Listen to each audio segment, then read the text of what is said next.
Gusto mo ba ng 10k Robux sa 2 araw lang? Sige, panoodin mo to. Make sure naka-like ka tapos follow. Panoodin mo ang dulo na nandun yung invite code ko. Una mo nga gawin dito, mag-search ka ng Lemur browser. By the way, ito nga pala yung code ko, ANAPFSG. Tapos yung ita-type mo dito is Chrome web browser. Yung pinakauna dyan, pindutin mo. Ayan. Tapos ang lit ng search dyan, hanapin mo, nasa taas lang. Tapos isa-search mo Roblox Raw Earn. Tapos may makikita ka dyan sa sobrang gilid, napakalit na kulay blue. Pangalan, add to Chrome. Ayan. Hintayin mo lang yan kasi mabagal yan mag-loading.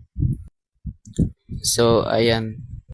Need mo pa nga mag-sign in dito. Require ng main account. Kasi pag alt gamit mo, magiging alt detective yan. So, which means hindi ka makakuha ng Robux. So, pagkatapos mo maglagin ito, yung ilalagay mo ANAPFSG sa baba. So, bali ito nga yung kita ko sa isang oras lang. Nakalagay dyan sa baba, earn by creating videos. Yan yung ginagawa